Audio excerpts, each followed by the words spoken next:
Ok. Profesora, ¿Sí? una pregunta. Entonces, los jueces comunitarios los encontramos ¿en dónde? ¿En la corte? ¿Hay una sala? Porque Okay. así como en la práctica no hay algo que diga jueces comunitarios o sí. Sí, fíjate que yo les he dicho desde el principio, ¿verdad? Que una de las debilidades que nosotros hemos tenido como sistema es la poca divulgación. Tenemos casi 30 años de integración. Tenemos, mi amor, desde el 1994, la sede de la Corte Centroamericana de Justicia acá en Nicaragua. Imagínense, y ustedes no saben. Ustedes Ajá, no lo saben. exacto. Y muchas de las cosas que nos está diciendo de las clases, como que, ok, Exacto. existen, pero nunca nos los ha enseñado. Exactamente, como les decía yo en clases anteriores, hemos fallado tanto en eso y aunque yo estoy en el sistema, pues, o sea, trabajo para el sistema, lo vivo diciendo, si nosotros hubiésemos capacitado a nuestros estudiantes desde hace 30 años, ahorita tendríamos jueces que saben, supieran de derecho comunitario, tuviéramos diputados que ya hubieran ratificado una serie de tratados y cosas que están en boga, tuviéramos presidentes, ministros, o sea, que supieran de derecho comunitario y entonces la integración hubiese caminado más efectivamente. Pero bueno, o sea, aquí en Nicaragua, para poner un ejemplo, en el 2018 fue la primera vez que entró al pensum obligatorio para las universidades el derecho comunitario. Entonces, solamente para que se hagan una idea. Para que se Estamos hagan muy una idea. pobres en nuestra educación, muy pobres.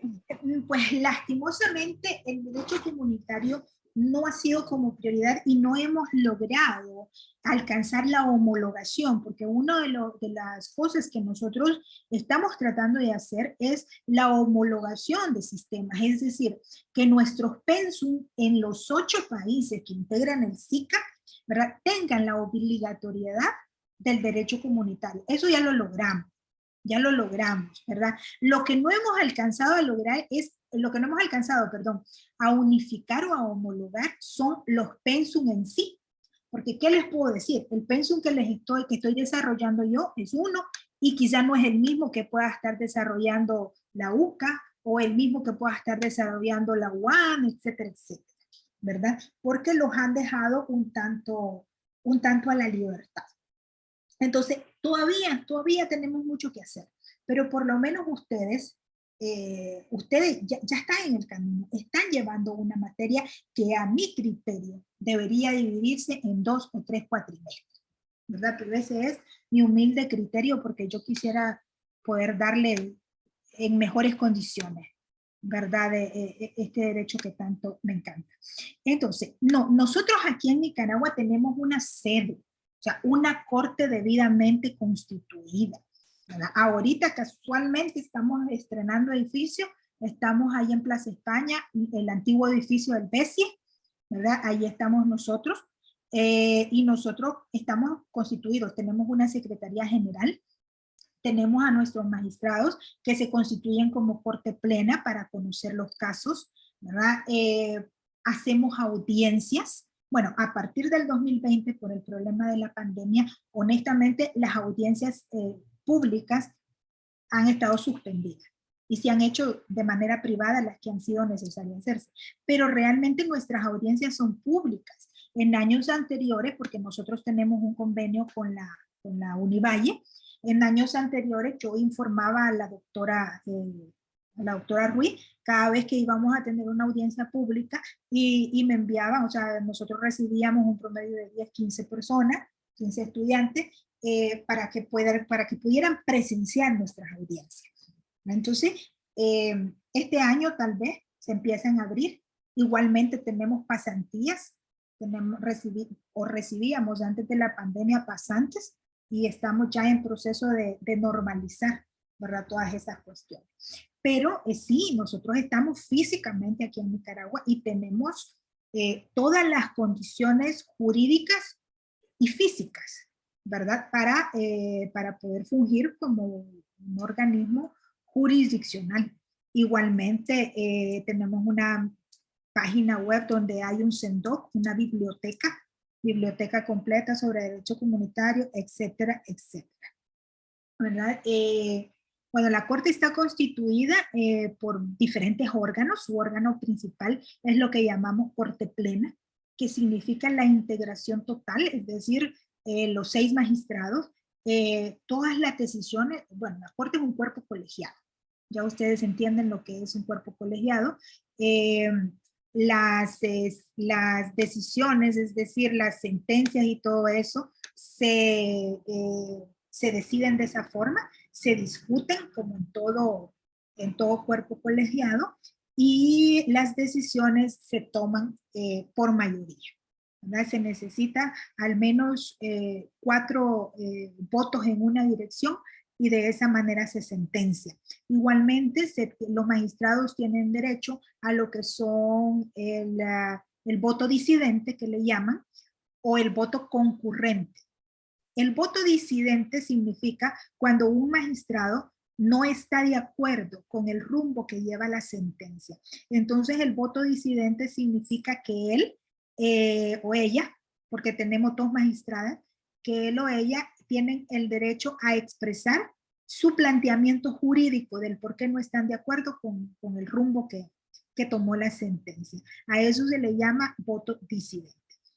Voto concurrente es cuando un magistrado o magistrada está de acuerdo con el rumbo que toma la sentencia, pero considera que le falta sustentación, y por lo tanto él o ella tienen el derecho de hacer su voto concurriendo, diciendo sí, estoy de acuerdo, pero bueno, y la sustentan jurídicamente en aspectos que quizá la sentencia no había contemplado, ¿verdad? Entonces, el magistrado o la magistrada tienen ese derecho para enriquecer mejor la sentencia.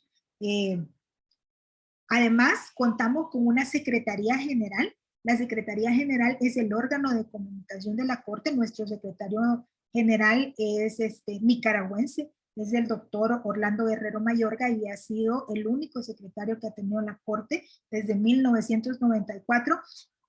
Han pasado ya 3 generaciones de magistrados, tenemos el mismo secretario, y ese señor es una biblioteca caminando. O sea, maneja la jurisprudencia y todo, es de verdad una enciclopedia en materia de integración. Bien, la Corte Centroamericana de Justicia, les decía al principio de la clase, tiene una competencia amplia, ¿verdad? Y tiene una competencia más específica. La competencia amplia está dada en el artículo 35 del Protocolo de Tegucigalpa, donde dice de que la Corte Centroamericana conocerá, ¿verdad?, de todos los casos que tengan que ver con la aplicación y todo del derecho comunitario, ¿verdad? Y se refiere a derecho comunitario originario, complementario y derivado.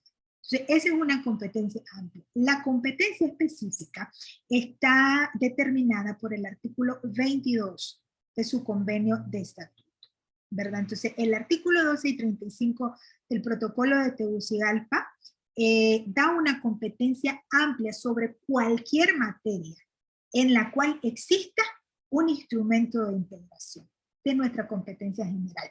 Y el artículo 22 describe las competencias y las facultades de manera específica. La Corte tiene diferentes tipos de competencias. Una competencia de carácter contencioso, que está descrita en el artículo 22, incisos A, B, F, G y H, ya lo vamos a ver un poquitito más desglosado. Tiene una competencia de carácter consultiva, es decir, no solamente es un órgano para dirimir estrictamente controversia, sino que también es un órgano de consulta.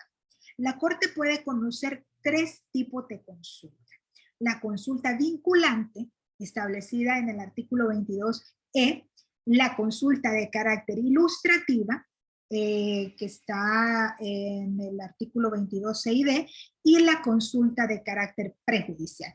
La consulta vinculante es aquella que realiza cualquier órgano, organismo o institución del sistema. Entonces, es vinculante porque la respuesta que dé la Corte influye de manera directa, ¿verdad?, a lo que es la aplicación e interpretación del derecho comunitario. Por lo tanto, es de obligatorio cumplimiento para quien la realiza y para terceros. Igualmente, una consulta se vuelve vinculante cuando tiene que ver con la estructura del sistema. La consulta ilustrativa son las que pueden realizar los particulares. Si yo tengo, si ustedes como Ivo Tola, como Josué Tapia tienen alguna duda sobre la aplicación y la interpretación del derecho comunitario, pueden ir y realizar una consulta a la Corte Centroamericana. Pueden hacerlo, pueden ejercer su jus standi, con la diferencia de que esta consulta solamente tiene fines ilustrativos.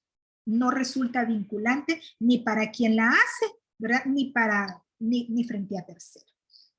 Y la consulta prejudicial, que es una herramienta exclusiva para los jueces, ¿verdad? Como les decía hace un momento, los jueces nacionales, si les llega un caso donde está de por medio en la aplicación del derecho comunitario, ellos pueden hacer una consulta a la Corte Centroamericana de Justicia exponiendo las características del caso o haciendo preguntas puntuales relacionadas al caso y en base a eso resolver. La consulta prejudicial, ¿verdad?, no es obligatoria para los jueces realizar, como sí lo es en otros sistemas, como por ejemplo el de la Comunidad Andina y el de la Unión Europea, donde los jueces están en la obligación de hacer la consulta al Tribunal Superior en determinados casos. En Centroamérica no existe la consulta obligatoria para los jueces, pero si un juez decide usar la consulta prejudicial, sí se vuelve vinculante la respuesta. Si la Corte Centroamericana ofrece una respuesta, entonces para el juez sí resulta obligatorio resolver o sentenciar en razón de la respuesta del juez comunitario, ¿verdad? So pena de prevaricato. Entonces no es, repito, no es obligatorio hacer la consulta, pero sí es obligatorio aplicar la respuesta que el tribunal comunitario ha brindado, ¿verdad? Creo yo que estamos bien ahí. Dime, José. Profe, disculpe, en lo último con respecto a la consulta prejudicial no quede tan claro. Ajá. Ok. Mira, cuando un juez nacional, que ya vimos que puede perfectamente estar facultado para resolver, ¿verdad?, una cuestión en la cual está de por medio el derecho comunitario, cuando un juez nacional recibe un caso de ese tipo, tiene dos opciones. O estudia, ¿verdad? Estudia, lee y resuelve, ¿verdad? O puede también curarse en salud. Es decir, o sea, sí, yo creo que así está bien, pero voy a consultar al órgano pertinente y puede entonces mandar una consulta prejudicial a la Corte, ¿verdad? No es obligatorio hacerlo, sino que voluntario. El juez puede sentenciar sin consultar o puede sentenciar consultando. No es obligatorio hacer la consulta, pero si decide hacer la consulta, la respuesta que da la Corte Centroamericana de Justicia sí debe utilizarla el juez para su sentencia. O sea, ahí sí se vuelve vinculante la respuesta. No sé si me explico ahí.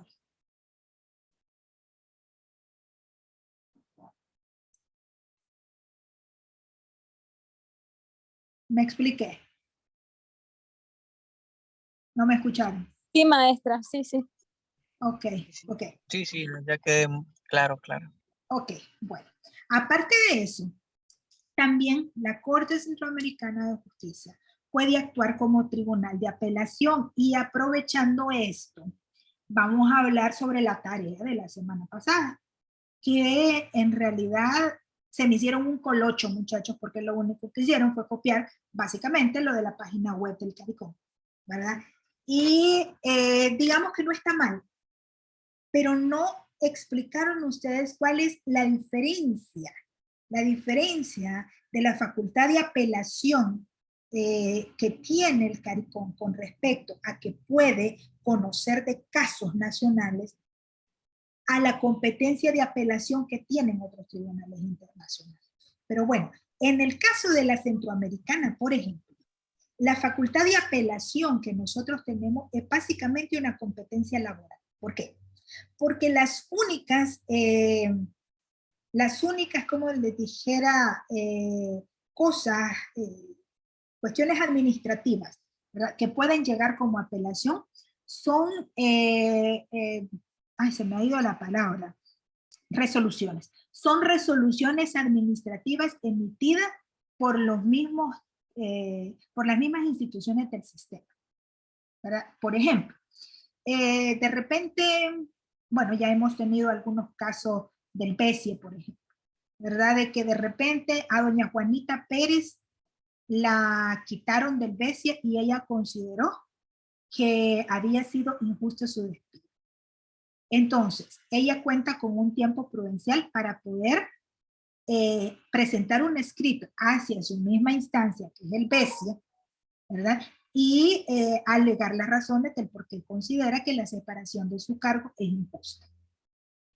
El BESIE, y estoy hablando por decir un nombre, pues no porque sea una realidad. Entonces, el BESIE viene y entonces emite una resolución en la cual le dice a doña Juanita Pérez, ¿verdad?, de que su escrito no es aceptada porque consideran que la separación de su cargo es correcta por estas y tales razones. Ok, ahí se agotó la parte interna administrativa. Esta persona, a través del artículo 22J, tiene un tiempo prudencial, que creo yo que son 10 días hábiles, para poder apelar esta resolución que le dio el BESIE en la instancia de la Corte Centroamericana de Justicia, ¿verdad? Entonces, si ustedes se fijan, es una apelación porque está diciendo no estoy de acuerdo con esta resolución administrativa, por eso es una apelación, pero el trasfondo tiene un contenido básicamente laboral. Dime, Josué. Entonces, primero se agota la vía administrativa, posteriormente, si hay inconformidad o la señora esta, pues que puede agotar dentro de la misma Corte Centroamericana la vía judicial. Sí, así es. Es decir, cuando ustedes lean el 22J, ahí les repito, ahí tienen ustedes su convenio de estatuto, ahí van a ver ustedes los presupuestos que tiene cada cuestión, ¿verdad? Entonces, para poder apelar ante la CCJ, se necesita agotar la vía administrativa, ¿verdad? Y cada institución tiene un mecanismo, ¿verdad? Usted tiene derecho como empleado de una institución a poder decirle, mire, yo no estoy de acuerdo con la separación de mi cargo, ¿verdad? Por estas y estas razones. La institución le emite una respuesta en calidad de resolución y esa resolución es la que usted apela ante la CCJ. Y ahí pues ya sigue su proceso, Entonces también hemos tenido casos muy interesantes, ¿verdad? Muy interesantes desde varios puntos de vista. Por ejemplo, es decir, un empleado del sistema, recuérdense de que el sistema es un organismo internacional y las instituciones que conformamos el sistema somos organismos internacionales y los organismos internacionales tenemos inmunidad de jurisdicción. Entonces, al momento de que usted como empleado de un organismo internacional se ve ante una situación de despido injustificado, digámoslo así, las instancias nacionales, ¿verdad?, se ven con un gran problema por la inmunidad de jurisdicción. No sé si me van siguiendo el hilo conductor de la cuestión. De acuerdo al derecho diplomático, ¿no, profe? Porque tienen... Sí, nosotros tenemos inmunidad de jurisdicción, ¿verdad? Ajá. Hay doctrinas, porque les voy a decir, la moderna doctrina de los derechos humanos, por ejemplo, habla de que los derechos humanos están por encima, son jus cogens. Entonces, la moderna doctrina toma en cuenta estos factores para poder otorgar protección en las instancias nacionales a trabajadores de organismos internacionales, pero bajo el cumplimiento de determinados presupuestos. En el caso de las instituciones de la integración, ahí nosotros previmos esta situación con antelación y ofrecemos precisamente una opción rápida, expedita, ¿verdad? Porque imagínense ustedes que ya vieron laboral saben lo que se tarda un caso en un tribunal laboral, se puede tardar hasta 2 años. O sea, son casos largos, son casos tequiosos, etcétera, etcétera. Y en el caso nuestro, pues estamos hablando de un procedimiento más expedito. ¿Por qué? Porque estamos hablando de nuestro propio y exclusivo ordenamiento jurídico. ¿Verdad? Entonces ofrecemos esa ventaja. Y fíjense que es interesante porque nosotros tuvimos un caso que todavía lo tenemos medio vivo, de una de las instituciones de la integración que, bueno, en apariencia, pues separó de su cargo de manera injustificada a un ciudadano de uno de nuestros países. Este ciudadano, que aún trabajando para la integración desconocía nuestros propios procedimientos, vino y se fue a hacer un proceso a lo contencioso nacional, a los tribunales nacionales. 2 años después, 2 años y medio después, 2 años y medio después, le emiten una sentencia donde se alega, entre otras cosas, la inmunidad de jurisdicción y donde le dicen al señor que el sistema de integración centroamericana goza, o sea, de una protección especial para sus trabajadores a través del artículo 22. Entonces, se esperó 2 años y medio el señor para saber y para conocer de que tenía una instancia a la que él podía recurrir de manera expedita y de manera inmediata, ¿verdad? Entonces, bueno, esa es una cuestión que la previmos con tiempo, que la ejecutamos, ¿verdad? Porque hemos tenido una serie de casos en ese sentido y ahí estamos, ¿verdad? La Corte Centroamericana también está facultada para realizar estudios comparativos de legislaciones. ¿Por qué? Porque una de las formas en las que nosotros vamos a poder caminar con armonía en toda esta cuestión, ¿verdad?, es precisamente homologando lo más que se pueda las legislaciones en razón de la integración. Podemos hacer propuestas o elaborar proyectos y leyes uniformes. No tenemos nosotros, tenemos la propuesta, tenemos la facultad de elaboración de proyectos, pero no tenemos la facultad de poder presentar este proyecto ante la reunión de presidentes, por ejemplo. Esa facultad la tiene el Parlamento Centroamericano. Dime, Cristiana. Buenas tardes, profe. Buenas tardes. Creo que me quedé un poquito perdida. Si carecemos, ¿verdad? O sea, no está regido por la jurisdicción del país, entonces, ¿a cuál institución yo me podría dirigir para poner un planteamiento, así como usted lo pone, de un despido injustificado? A la Corte Centroamericana.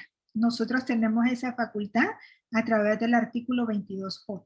Siempre y cuando, a ver, esto dejémoslo claro, siempre y cuando tú seas un empleado de una institución de la integración. Pero, por ejemplo, si tú trabajas en la ONU, si tú trabajas en la OEA, entonces la Corte Centroamericana no puede conocer tu caso. No sé si me explico. Sí, y en ese caso, entonces, ¿ante quién se lleva ese proceso?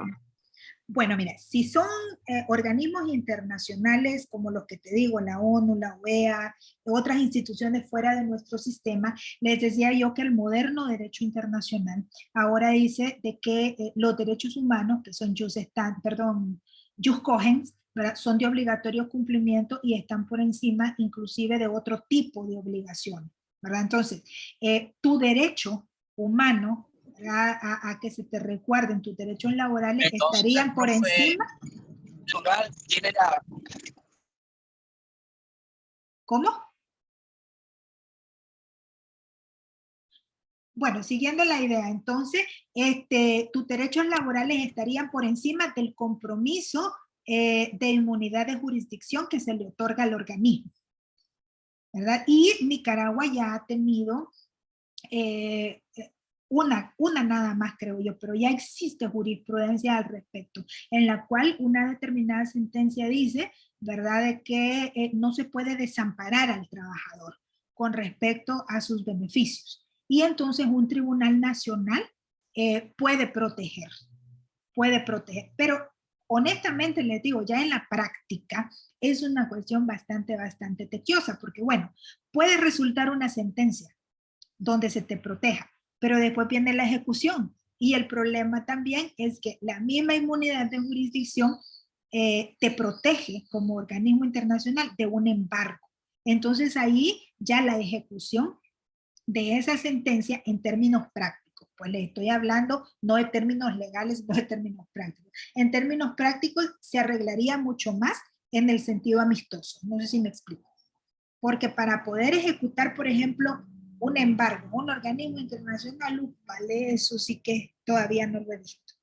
Bueno, sí lo he visto, pero en otros términos, ¿verdad? Entonces, es una cuestión un tanto delicada y por eso precisamente es que el derecho comunitario lo previó con tiempo. Lo previó y por lo menos a nosotros como trabajadores se nos otorga ese chance, esa oportunidad de poder tener esta opción. Josué, ¿ibas a preguntarme algo?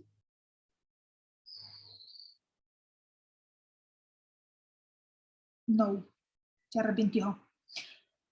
Ok, bueno, una característica muy importante de nuestro sistema de integración y de nuestra corte es el hecho de que en nuestros tribunales y en los tribunales comunitarios se ejerce el jus standi.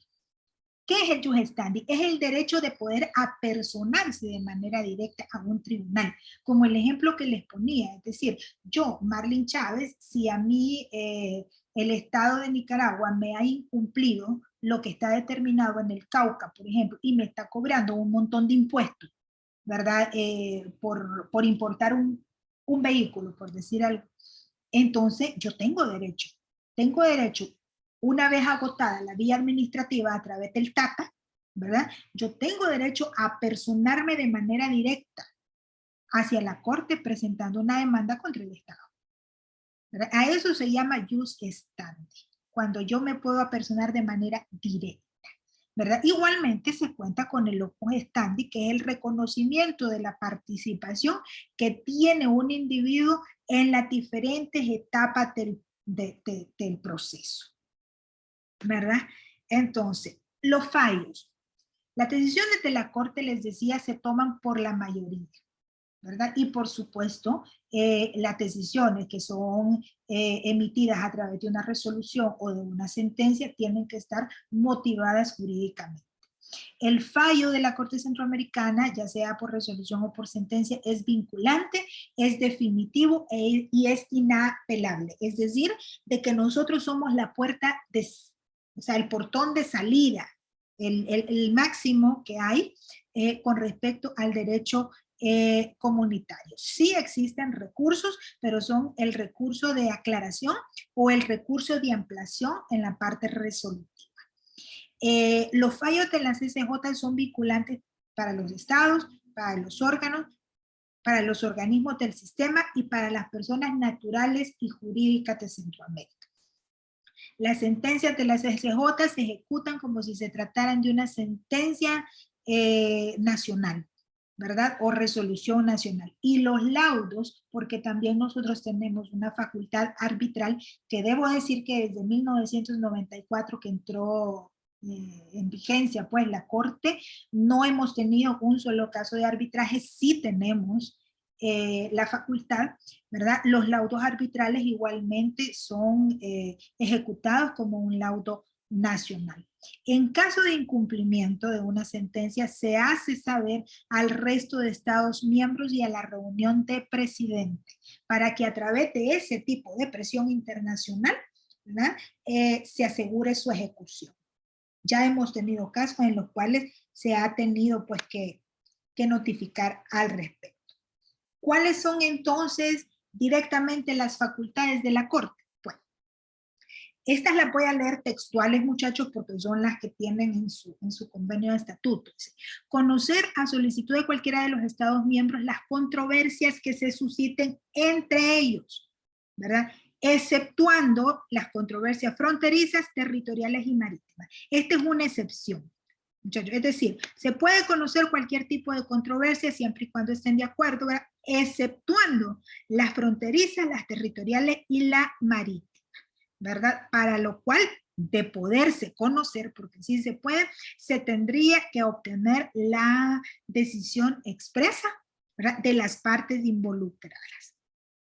Entonces, esa es el 22A. El B dice conocer de las acciones de nulidad y de incumplimiento de los acuerdos de los organismos del sistema de la integración centroamericana. Una acción de nulidad es cuando un organismo, ¿verdad?, o órgano del sistema, o incluso un estado pueda emitir una ley, un reglamento, una normativa que vaya en contra del derecho comunitario, se puede llevar por acción de nulidad a la Corte Centroamericana de Justicia, ¿verdad?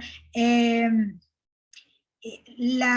C dice que es conocer a solicitud de cualquier interesado acerca de las disposiciones legales, reglamentarias, administrativas o cualquier otra clase dictada por un Estado cuando afecten los convenios, tratados y de cualquier otra normativa del derecho de integración o de los acuerdos o resoluciones de sus órganos, organismos, ¿verdad?, de la integración. El 22C es prácticamente el que le da acceso a usted como ciudadano centroamericano de poder apersonarse a la Corte. O sea, el artículo 22C es el que le otorga a usted el derecho a su jus standi. En el literal che, conocer y fallar si así lo decide como árbitro de los asuntos en lo que las partes la hubieran solicitado como tribunal competente. También podrá decidir conocer y resolver un litigio et equo et bono si los interesados lo convienen. Aquí está la competencia arbitral que nosotros tenemos, pero para esta competencia arbitral igualmente se necesita el consentimiento expreso. Ya saben ustedes que el arbitraje es un método de solución pacífica de controversias que tiene como característica fundamental, o sea, el estar de acuerdo.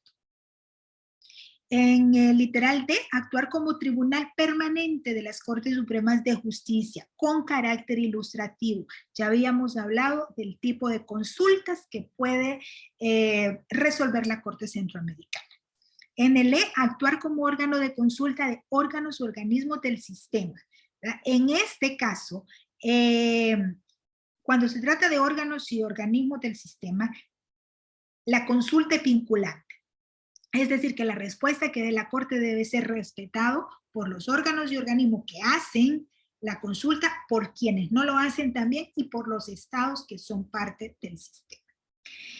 El artículo 22F, que es nuestro artículo más controversial y supuestamente el artículo por el cual Costa Rica, por ejemplo, no han querido ratificar el convenio de estatuto de la Corte. Listo.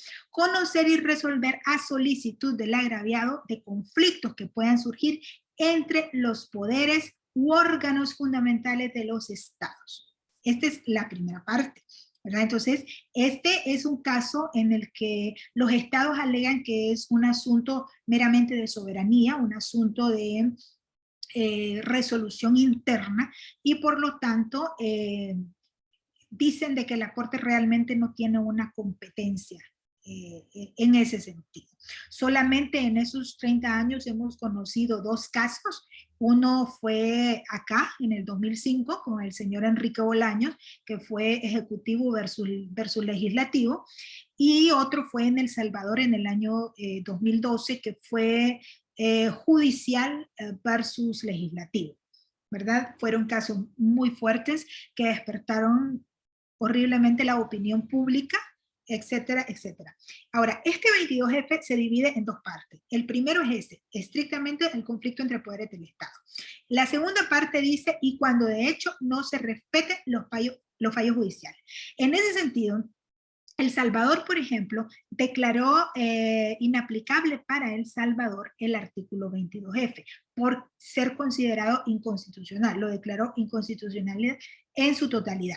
En el caso de Nicaragua, declaró inconstitucional la primera parte del 22F, que se refiere al conflicto entre poderes, y dejó viva la parte que se refiere al irrespeto a fallos judiciales. de los cuales nosotros tenemos varios casos que se han resuelto en ese sentido, pero para poder ser considerado un irrespeto a fallo judicial, se debe cumplir con determinados presupuestos que están establecidos, ¿verdad?, en nuestra ordenanza de procedimiento.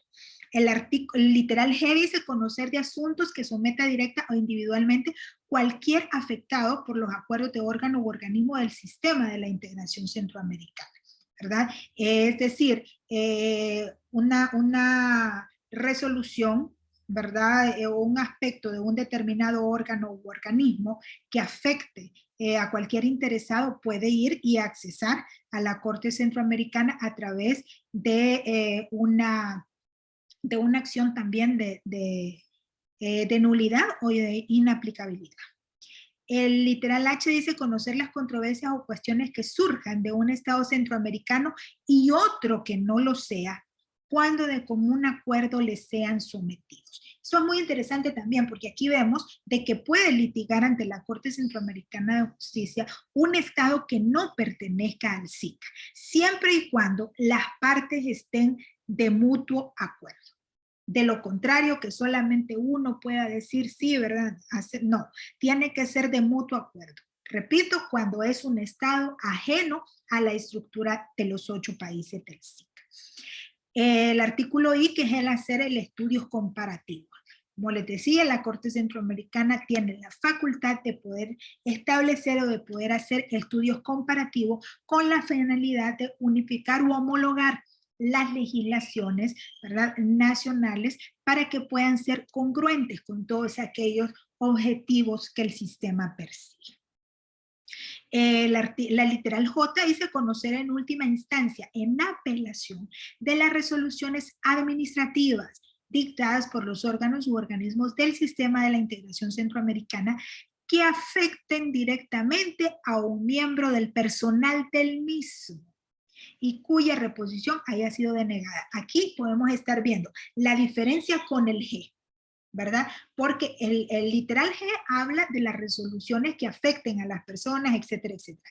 Pero el literal J habla específicamente de las resoluciones administrativas que afecten directamente a un miembro del personal y cuya reposición, que es la reposición o el recurso de reposición, es el recurso al que usted tiene derecho dentro de las instituciones a decirle pues a su jefe o al administrativo, mire, yo considero que mi separación ha sido injustificada por estas y estas razones.